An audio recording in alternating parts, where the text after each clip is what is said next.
Okay, welcome in operating system course. इस course में इस वीडियो में अपन introduction and type of OS देखेंगे। ओके, इंट्रोडक्शन थोड़ा सा रहेगा और टाइप ऑफ ओएस रहेगा। Okay, what is OS? Operating system क्या है और हमें इसकी ज़रूरत क्यों पड़ी, पहली बात तो ये। ओके, तो मैं बताता हूँ कि एनी कंप्यूटर, जैसे कंप्यूटर में होता क्या है, सीपीयू, मेन मेमोरी जिसको अपन रैम बोलते हैं, हार्ड डिस्क और input output device. Input output device keyboard, mouse, etcetera etcetera. Okay, इसको बोलते हैं अपन hardware. CPU, main memory, central processing unit, main memory, hard disk अपन जैसे चिप या जो भी है, और इनपुट आउटपुट डिवाइस, ये सारी चीज़ें हार्ड डिस्क हार्डवेयर में आती हैं। ओके, बट प्रॉब्लम क्या है, इन सारी चीज़ों से हम डायरेक्ट इंटरेक्ट नहीं कर सकते। हम नहीं कह सकते ओ सीपीयू ये काम करो, तुम इस वाले काम को करो, सीपीयू तुम ये मल्टीप्लिकेशन करो। वी कांट डू, अपन ऐसे नहीं बोल सकते हैं, ना अपन ऐसे करा सकते हैं इससे। तो हमें एक ऐसा चीज़ की ज़रूरत है जिससे हम इंटरेक्ट करें और वो चीज़ हमारे हार्डवेयर से वो काम कराए। तो इस चीज़ के लिए हमें ऑपरेटिंग सिस्टम की ज़रूरत पड़ती है। ऑपरेटिंग सिस्टम यहाँ से पिक्चर में आता है। तो सबसे नीचे रहता है हार्डवेयर, उससे ऊपर ऑपरेटिंग सिस्टम और उससे ऊपर भी यूजर। ओके, यूजर बोलता है ऑपरेटिंग सिस्टम से, हे ऑपरेटिंग सिस्टम मुझे ये करके दो। ऑपरेटिंग सिस्टम जो भी इसके अंदर कोड वोड लिखा हुआ है, ये सारी चीज़ें सीपीयू को बताता है कैसे क्या मेन मेमोरी में होता है, क्या हाँ इनपुट आउटपुट डिवाइस कैसे काम करते हैं, हार्ड डिस्क में कैसे क्या हो रहा है, ये सब बात की चीज़ें हैं। तो ऑपरेटिंग सिस्टम फिर हार्डवेयर से इंटरेक्ट करता है और जो भी काम होता है वो यूजर को दे देता है, यूजर का काम कंप्लीट कर देता है। इसलिए हमें ऑपरेटिंग सिस्टम की ज़रूरत पड़ी। हम डायरेक्ट हार्डवेयर से काम नहीं करा सकते, तो इसलिए ऑपरेटिंग सिस्टम पिक्चर में आया।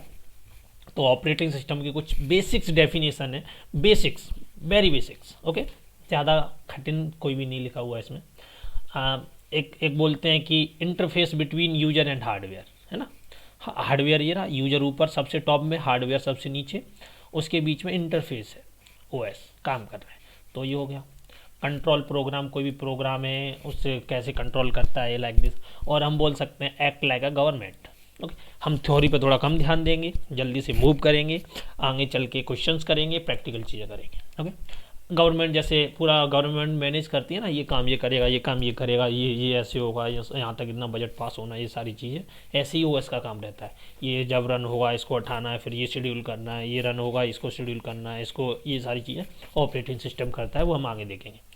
इस वाले चैप्टर में अपन, इस वाले कोर्स में ये वाले चैप्टर कवर होंगे।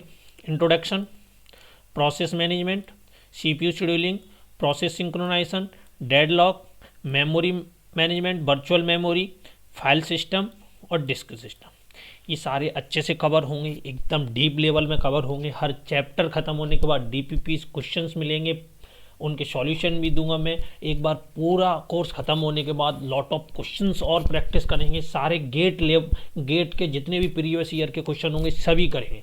ऑलमोस्ट इस कोर्स को ख़त्म होने के बाद अपन 1000 क्वेश्चन अप्रोक्स कर चुके होंगे।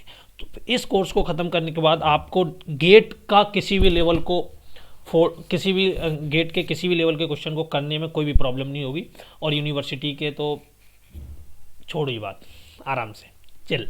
ओके ओके, एक और पिक्चर है, सिस्टम हार्डवेयर, इससे ऊपर ओएस होता है ना, और उससे ऊपर होता है user system hardware, operating system system hardware. Okay, हम यूजर इंटरेक्ट करता है या तो एप्लीकेशन प्रोग्राम से या फिर सिस्टम प्रोग्राम से, ये दोनों चीज़ फिर ओएस से इंटरेक्ट कर रही हैं, और ओएस फिर हार्डवेयर से इंटरेक्ट कर रहा है, या फिर यूजर डायरेक्ट ओएस से इंटरेक्ट कर सकता है। ये एक पिक्चर थी जिसको दिमाग में बनाए रखना है और कुछ नहीं। Okay, just picture,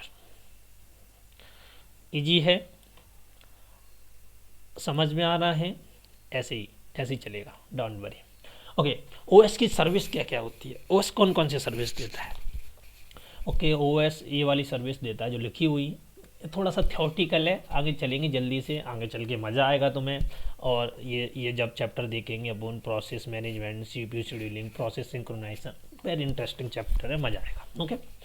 okay service of OS में यूजर इंटरफेस देता है अपन को, यूजर इंटरफेस देता है, प्रोग्राम एग्जीक्यूशन देता है, input output operation, file system manipulation, communication, inter process communication, error detection, resource allocation, accounting, protection and security, ये सारी चीज़ें देता है। टर्म्स हैं, याद करने की ज़रूरत नहीं है, पता ही है कि भाई प्रोटेक्शन सिक्योरिटी वो ऐसे ही देता है, उनको ऑपरेटिंग सिस्टम ही देता है। अकाउंटिंग रखता है सारी चीज़ों को, कौन कितना रिसोर्स ले रहा है, कौन क्या है, रिसोर्स अलोकेशन, एरर होता है कुछ डिटेक्ट करके बता देता है, communication, inter process communication, file system manipulation, input output operation, program execution और यूजर इंटरफेस, ये सारी चीज़ें हमें मिलती हैं। ओके बट मैं तुमसे एक क्वेश्चन पूछूंगा कि वह कौन सा चीज़ है जिसमें से उसके बिना ओएस अधूरा है, या उसके बिना ओएस है ही नहीं है। कुछ चीज़ जो ना हो, कोई भी वो फैसिलिटी हमें ओएस नहीं दे रहा है, तो हम एक बार को चलेगा भी कि यस ओके नहीं दे रहा है तो कोई प्रॉब्लम नहीं, बट उसके बिना तो इंटरव्यू का क्वेश्चन है, उसके बिना तो कुछ नहीं है, ओएस नथिंग। ओके आंसर तुम्हें नीचे दिख ही गया है। ओके तो प्रोग्राम एग्जीक्यूशन के बिना ओएस कुछ नहीं है। जब वो प्रोग्राम ही एग्जीक्यूट नहीं कर पा रहे तो क्या मतलब है ओएस का, क्या करेंगे उसका। एक बार को यूजर इंटरफेस नहीं मिले, हम कमांड से काम चला लेंगे, फाइल सिस्टम मैनिपुलेशन ना मिले, एरर डिटेक्ट ना करे, अकाउंटिंग ना करे, सिक्योरिटी ना दे, कुछ ना करे, रिसोर्स एलोकेशन ना करे, लेकिन प्रोग्राम ही एग्जीक्यूट नहीं कर पा रहा है तो क्या करेंगे उस ओएस का, उस ऑपरेटिंग सिस्टम का क्या ही होगा। तो without program execution OS is nothing, कुछ नहीं है, नथिंग। ओके ओएस के गोल क्या क्या हैं जल्दी से देख लेते हैं।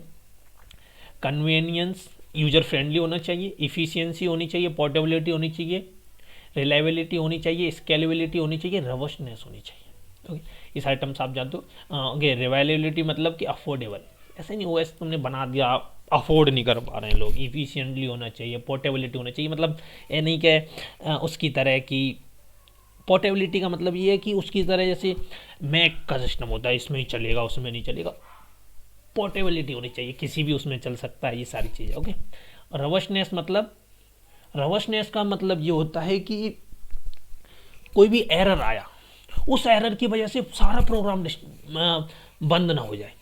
एग्जाम्पल के तौर पे बताते हैं, आप कोई एग्जाम दे रहे हो, मान लो पहला ही क्वेश्चन इतना डिफिकल्ट आ गया, आप कर नहीं पा रहे, मान लो एरर आ गया, तो डीमोटिवेट होके पूरे घंटे बैठे नहीं रहना है या छोड़ नहीं देना है, एग्जाम छोड़ नहीं देना है, तुम्हें नेक्स्ट काम पे जंप करना है, नेक्स्ट क्वेश्चन पे जंप करना है। ऐसे ही रबस्टनेस होना चाहिए। ऑपरेटिंग सिस्टम ऐसा नहीं कि कोई भी प्रॉब्लम आया, एरर आया, पूरा काम स्टॉप कर दिया, प्रोग्राम एग्जीक्यूशन बंद कर दिया, उसको आगे काम करना चाहिए, रबस्टनेस होना चाहिए। Okay type of OS, okay type of OS क्या क्या होते हैं। एक तो यूनी प्रोग्रामिंग ऑपरेटिंग सिस्टम होता है, मल्टी प्रोग्रामिंग ऑपरेटिंग सिस्टम होता है, मल्टी टास्किंग ऑपरेटिंग सिस्टम होता है, मल्टी प्रोसेसिंग ऑपरेटिंग सिस्टम होता है, मल्टी यूजर ऑपरेटिंग सिस्टम होता है, रियल टाइम ऑपरेटिंग सिस्टम होता है, एम्बेडेड ऑपरेटिंग सिस्टम होता है, hand held device operating system होता है। वन बाय वन करके देखेंगे, जल्दी से देखेंगे, टेंशन लेने की कोई ज़रूरत नहीं है।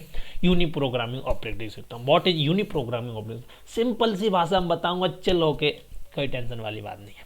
What is uni programming operating system, simple, uni programming operating system वो होता है जो मेन मेमोरी होती है ना, रैम है ना, रैम, उस रैम में देखो, रैम में क्या है, ऑपरेटिंग सिस्टम आ गया है ना, ऑपरेटिंग सिस्टम ये आ गया।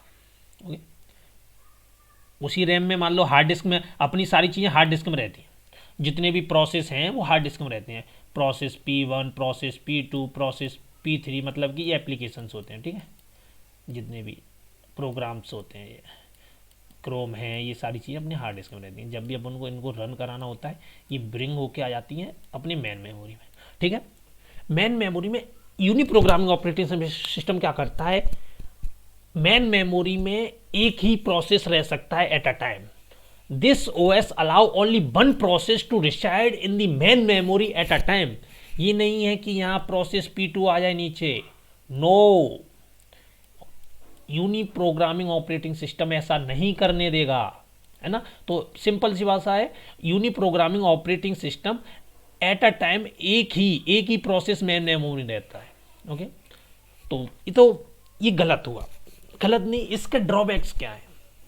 इसके ड्रॉबैक्स ये है कि मान लो ठीक है ये प्रोसेस मेन मेमोरी में है और ये प्रोसेस सीपीयू में रन कर रहा है, ओके, ये प्रोसेस सीपीयू में रन कर रहा है, ओके नो प्रॉब्लम, सीपीयू इसको रन कर रहा है। इस प्रोसेस को पर्टिकुलर किसी टाइम पे इनपुट आउटपुट डिवाइस की जरूरत पड़ गई, इनपुट आउटपुट डिवाइस की जरूरत पड़ गई, कीबोर्ड माउस ऐसा कुछ भी, ये प्रोसेस इनपुट आउटपुट डिवाइस के लिए गया, तब तक तो सीपीयू आइडियल है ना, तब तक सीपीयू के पास कुछ नहीं है एग्जीक्यूट करने के लिए, क्योंकि मेन मेमोरी में कोई दूसरा प्रोसेस नहीं है जिसको वो एग्जीक्यूट करे, तो मेन मेमोरी खाली है और वो प्रोसेस जो मेन मेमोरी में है वो इनपुट आउटपुट डिवाइस के लिए गया है, तो अब सीपीयू के पास कुछ नहीं है, तो इफिशियंसी कम होगी सीपीयू की इफिशियंसी कम हो गई, तो हमें इफिशियंसी बढ़ानी है सीपीयू की, इसलिए हम दूसरा ऑपरेटिंग सिस्टम पिक्चर में लाते हैं जिसको अपन बोलते हैं multi programming operating system. Problem क्या थी? Single process can not utilize CPU और इनपुट आउटपुट डिवाइस साइमल्टेनियसली। सही बात है, अगर ये सीपीयू में एग्जीक्यूट कर रहा है तो सीपीयू में करेगा, तो फिर इनपुट आउटपुट के लिए आएगा तो सीपीयू में नहीं कर पाएगा, है ना। Hence not better utilization of CPU, simple सी बात है कि सीपीयू का बेटर यूटिलाइजेशन नहीं हो रहा है। तो दूसरी चीज पिक्चर में आती है जिसको बोलते हैं multi programming operating system. Okay, multi programming operating system, 1 minute let me check.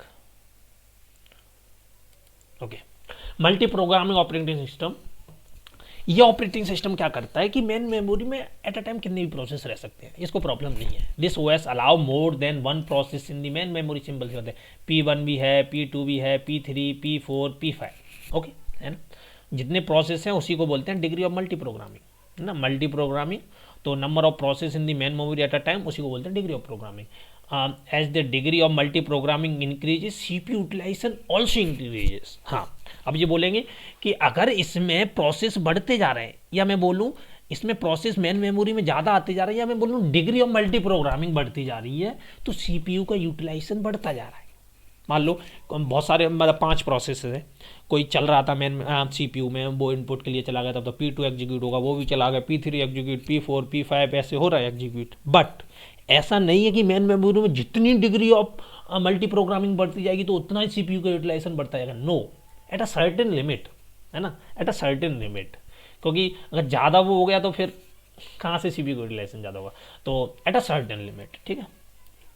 Multi programming operating system, okay, ये 2 टाइप्स के होते हैं। Multi programming operating system 2 types के होते हैं, okay, primitive, non primitive. Okay, मैं एग्जांपल से समझाऊंगा व्हाट इज प्रिमिटिव और व्हाट इज नॉन प्रिमिटिव। पहले आते हैं प्रिमिटिव पे। प्रिमिटिव कुछ ऐसा है कि मान लो आपका दोस्त है, ओके, आपका दोस्त है, तो वो आपके घर पे आया, आपने बोला भैया मुझे फ़ोन चलाने दो, है ना, मेरे को फ़ोन थोड़ा दो, तो उसने तुमको फ़ोन दे दिया। अब तुम कोई काम कर रहे हो, बट वो दोस्त कभी भी तुमसे फ़ोन वापस ले सकता है, उसकी मर्जी से, वो दोस्त के ऊपर डिपेंड हो तुमसे कब लेना है और कब नहीं लेना है, मतलब कि तुम प्रिमिटिव हो। अ running process can be taken out of CPU forcefully because of सब एक्सटर्नल रीजन। सीपीयू में कोई प्रोसेस रन कर रहा है, सीपीयू का मन हुआ उस प्रोसेस को सीपीयू से आउट कर देगा, फोर्सफुली निकलो। कोई भी रीजन हो सकता है, एक्सटर्नल फैक्टर कुछ भी हो सकता है, वो सीपीयू से निकलो भाई, निकलो, प्रिमिटिव कर दिया। अब तुम नहीं चलोगे, तुम रन नहीं होगे, अब कोई हम दूसरा प्रोसेस रन करेंगे, सीधे निकाल दो, उसको बोलते हैं प्रिमिटिव, ठीक है। Or running process can be taken out of CPU forcefully because of some external reason. But non primitive क्या है? या तो प्रोसेस अपनी मर्जी से सीपीयू छोड़ेगा या कंप्लीट हो जाएगा तब छोड़ेगा। दोस्त ने तुमको फोन दिया, तुम्हारा काम हो जाएगा तब तुम उसको वापस दोगे, वो कितना भी मांगे, या फिर तुम अपनी मर्जी से उसको वापस दे दोगे, ऐसा। Okay, a running process can leave the CPU only when it wishes process completion, या फिर वो इनपुट आउटपुट के लिए चला जाए, ये सारी चीज़ें। ओके, अपनी मर्जी से आ रहा है ना इनपुट आउटपुट के लिए, और कंप्लीट हो रहा है, तो 2 तरीके से। नॉन प्रिमिटिव मतलब सीपीयू की दादागिरी, और नॉन प्रिमिटिव मतलब कि प्रोसेस की दादागिरी, ठीक है। Multitasking operating system, what is multitasking operating system? Time sharing operating system, okay, time sharing operating system. इसमें प्रॉब्लम क्या हो रहा था कि मान लो मल्टी प्रोग्रामिंग ऑपरेटिंग सिस्टम में कोई प्रोसेस रन हो रहा है, बेचारे और प्रोसेस वेट कर रहे हैं बहुत टाइम से, बहुत देर हो गई, वेट करते रहे, वो रन ही होता रहा है, वो पहला ही प्रोसेस। इसलिए हम लेके आए मल्टीटास्किंग ऑपरेटिंग सिस्टम। ठीक है, मल्टीटास्किंग ऑपरेटिंग सिस्टम मतलब कि टाइम शेयरिंग ऑपरेटिंग सिस्टम है, extension of multi programming operating system ही है, मतलब उसी का थोड़ा सा बड़ा वर्जन है multiprogramming, in which process run on CPU in the primitive round robin manner. इसमें क्या होता है कि जो सीपीयू में जो प्रोसेस रन होते हैं वो प्रिमिटिव में होते हैं, वो राउंड रॉबिन मैनर होता है, वो बताएंगे कि थोड़ी देर के लिए P1 रन होगा, फिर P2, फिर P3, फिर P4, फिर P1, फिर P2, फिर P3, P4, फर्क नहीं पड़ता तुम कंप्लीट हुए या नहीं हो, कुछ थोड़ा सा एक स्पेसिफिक टाइम के लिए, है ना, थोड़ा टाइम सभी प्रोसेस को मिलेगा, एक फिक्स टाइम इंटरवल, मतलब क्यू इक्वल टू कुछ भी हो सकता है, वो सबको मिलेगा, फिर दूसरा रन, फिर तीसरा रन, फिर जैसे कंप्लीट होते जाओ तो हटते जाओ। इसको बोलते हैं राउंड रॉबिन में, आप उन आगे देखेंगे, इसी को बोलते हैं मल्टीटास्किंग ऑपरेटिंग सिस्टम। ठीक है, multi processing operating system, this operating system is required on the computer system with multiple CPU, है ना, मल्टी प्रोसेसिंग ऑपरेटिंग सिस्टम होता है, तो यह ऑपरेटिंग सिस्टम को रिक्वायर्ड होता है कि मल्टीपल सीपीयू। ठीक है, तो शेयर्ड मेमोरी या टाइट मेमोरी एक हुआ, या डिस्ट्रीब्यूटेड सिस्टम या लूजली कपल। ठीक है, जैसे अपन के पास कोई एक ओएस है, मेन मेमोरी है ना, तो ये सीपीयू, ये ओएस सीपीयू 1 को एग्जीक्यूट कर रहा है, सीपीयू 2 को, सीपीयू 3 को, है ना, और ऐसा शेयर्ड मेमोरी। बट यहाँ क्या हो रहा है, मेन मेमोरी इसके साथ इसकी अलग मेन मेमोरी, इसकी अलग मेन मेमोरी, इसकी अलग मेन मेमोरी है, बट यहाँ मेन मेमोरी शेयर्ड हो रही है और यहाँ डिस्ट्रीब्यूटेड है। Okay, multi processing operating system से समझ में आ रहा है कि अलग अलग सीपीयू को देख रहा है ना, अलग अलग सीपीयू में रन हो रहा है, और यहाँ से समझ में आता है मल्टीटास्किंग, और नाम से सब कुछ समझ में आ रहा है। ओके, मल्टी यूजर मतलब एक ही ऑपरेटिंग सिस्टम है, हार्डवेयर भी एक है, CPU, memory, hard disk, but terminal user 1, terminal user 2, user 3, ये टर्मिनल्स हैं, है ना, एक ही ऑपरेटिंग सिस्टम से इंटरेक्ट कर रहे हैं। मतलब Microsoft are not a multi user, है ना, ऐसा थोड़ी है कि आप कितने भी कुछ भी कोई भी कितने भी लोग आके एक ही लैपटॉप यूज कर रहे हैं। Real time operating system but's works on real time data और इवेंट्स, जैसे सैटेलाइट, जैसे नासा की जो कंप्यूटर होता है ना, वो रियल टाइम डेटा पे काम करती हैं, है ना, कैसा क्या है ये सारी चीज़ें, works on real time data और इवेंट्स, है ना। Operating system gives deadline to each process, है ना, ज़्यादा इंपॉर्टेंट नहीं, फिर भी बता रहा हूँ। ऑपरेटिंग सिस्टम हर प्रोसेस को एक डेडलाइन दे देता है, दो तरीके की डेडलाइन देता है, सॉफ्ट रियल टाइम और hard real time. Hard real time मतलब फिक्स्ड, सॉफ्ट होता है अपने उसमें कि भाई चल ठीक है, डेडलाइन तक कंप्लीट नहीं हुआ, थोड़ा सा और ले ले, बट हार्ड इतना तो इतना ही। Okay, in NASA rocket launch supercomputer works on real time. Okay, embedded system operating system, okay, OS which works on embedded system, है ना, minimum user interaction with OS, है ना। एम्बेडेड ऑपरेटिंग सिस्टम को बोलते हैं कि जिससे OS के साथ बहुत कम इंटरेक्शन हो, जैसे ऑटोमेटिक वॉशिंग मशीन, है ना, बहुत ज़्यादा इंटरेक्शन किसका होता है ना, बहुत ज़्यादा ऑपरेटिंग यूज उसका होता है कि हार्ड डिस्क इंटरेक्ट करता रहता है यूजर से, ऑपरेटिंग सिस्टम से नहीं करता है। ठीक है, हाँ, जैसे बहुत सारी चीज़ें ऑटोमेटिक उसमें होती रहती है, उसमें ऑपरेटिंग सिस्टम की जरूरत थोड़ी है। Hand held device operating system, OS जैसे हैंड हेल्ड मतलब जैसे मोबाइल है, टैबलेट है, आईपैड है, गेमिंग, ये सारी चीज़ें। Okay, what is system calls, ये सारी बता दी मैंने चीज़। Okay, what is system calls, system calls क्या है ना, सिस्टम कॉल्स है a system calls is a way for programs to interact with the operating system, है ना। जो प्रोग्राम्स होते हैं ये सारी चीज़ें, जैसे अपन जितने भी एप्लीकेशंस हैं, इट्स अ प्रोग्राम, तो प्रोग्राम को ऑपरेटिंग सिस्टम से इंटरेक्ट करना है, तो करने को उसी को बोलते हैं call, system call. System call is a way जहाँ सिस्टम कॉल एक तरीका है जिससे प्रोग्राम ऑपरेटिंग सिस्टम से इंटरेक्ट करता है। A system call is way for program to interact with the operating system. Part of operating system क्या होता है, एक तो होता है कर्नल, एक होता है सेल, है ना, कर्नल सेल। कर्नल और सेल क्या होता है, सेल से ही अपन, कर्नल एक तरीके से ऑपरेटिंग सिस्टम है, ठीक है, और सेल से अपन इससे इंटरेक्ट करते हैं। तीन तरीके से इंटरेक्ट कर सकते हैं, interaction. Okay, command line interpreter, command दे दे के भाई ओके ये करो, एक फाइल बनाओ, इस फाइल में मूव करो, बैक करो, फाइल को रिमूव करो, कमांड देते हैं, है ना। बैच इंटरप्रेटर मतलब कि एक सेट ऑफ कमांड्स बना ली, बहुत सारे कमांड एक साथ एग्जीक्यूट करते हैं और ऑपरेटिंग सिस्टम उनको एक वन बाई वन एग्जीक्यूट करता है। एक होता है GUI, graphical user interface. What is the graphical, जो अपन यूज कर रहे हैं, है ना, ग्राफिकल यूजर इंटरफेस। ये करो, ये राइट क्लिक पेज होगा, लेफ्ट क्लिक पेज होगा, इस पे ये फोल्डर बनाओ, ये like this. Okay, what is dual mode operation, जल्दी से देखेंगे, खत्म करते हैं, कोई ज़्यादा नहीं, अगले चैप्टर में मजा आएगा, ये सारी छोटी सी बेसिक्स नॉलेज थी, आगे काम आएगी। Dual mode of operating system, what is the dual mode operating system. 2 mode होते हैं, एक तो यूजर मोड होता है, एक कर्नल मोड होता है जिसको सिस्टम सुपरवाइजर प्रिविलेजर मोड बोलते हैं। यहाँ मोड बिट 1 होती है, यहाँ मोड बिट 0 होती है। कुछ नहीं, बस बस बस देखते जाओ, कुछ नहीं भाई, है ना। यूजर प्रोसेस और कर्नल, यूजर प्रोसेस और कर्नल मोड, ठीक है। कोई यूजर प्रोसेस एग्जीक्यूट हुआ, है ना, यहाँ से कोई यूजर, तुम कोई प्रोसेस एग्जीक्यूट कराना चाहते हो तो एक सिस्टम कॉल होगी, एक सिस्टम कॉल होगी, है ना, तुम उससे इंटरेक्ट करना है, ऑपरेटिंग सिस्टम, तो उसको सिस्टम कॉल होगी। User process execute, system call होगी, सिस्टम कॉल होगी तो मोड चेंज होगा, बिट 0। एग्जीक्यूटिंग सिस्टम कॉल, यहाँ कर्नल ऑपरेटिंग सिस्टम करेगा, रिटर्न करेगा, और return from the system call, यही होता है, 2 चीज़ें, ठीक है। क्यों होती हैं ये जरूरी इसलिए है, मोड 2 मोड इसलिए ज़रूरी है। मान लो कुछ चीज़ें ऐसी होती हैं जो कि डायरेक्ट प्रोसेस नहीं कर सकता है। मान लो वर्ड फाइल है ना, वर्ड फाइल है, वर्ड फाइल तुमने कुछ टाइप किया, अब तुमने कहा कि इसको सेव कर दो, तो ये प्रोग्राम वर्ड फाइल जो वर्ड प्रोग्राम है वो डायरेक्ट सेव नहीं कर सकता है। बिकॉज उसका रीज़न है, क्यों नहीं कर सकता है। अगर वो डायरेक्ट सेव करने लगा तो इलीगल्स काम कर सकता है, हो सकता है कुछ अलग काम, अलग अलग फाइल्स और बना के सेव कर दे, कुछ वायरस अलग से सेव कर दे फाइल के साथ साथ, कुछ इलीगल काम कर दे।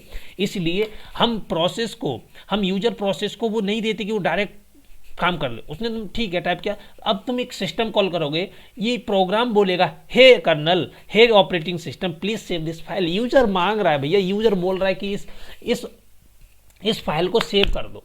ऑपरेटिंग सिस्टम के पास जाएगा, ऑपरेटिंग सिस्टम कुछ चेक्स करेगा, ये सारी चीज़ें करेगा, मैंने तुमसे पूछा कहाँ, ओके, फिर उसके हिसाब से वो सेव करके वापस कर देगा।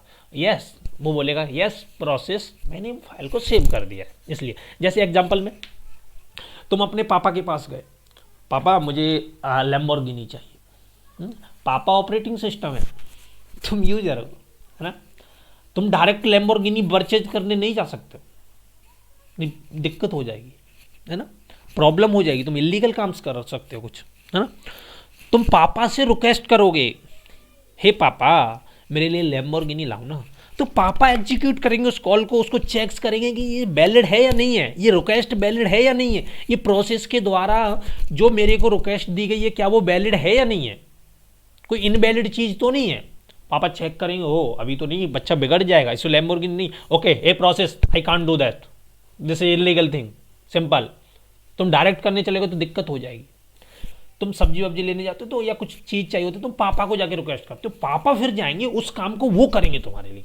तुम डायरेक्ट करोगे तो तुम बोला कि पापा मैं बाजार जा रहा हूँ, बुक्स लेके आना है, तुम बाजार गए लेकिन तुम कहीं किसी दूसरे फ्रेंड के से मिलने चले गए, अपना टाइम वेस्ट कर रहे हो, या तुमने कुछ और इलीगल काम करने लगे।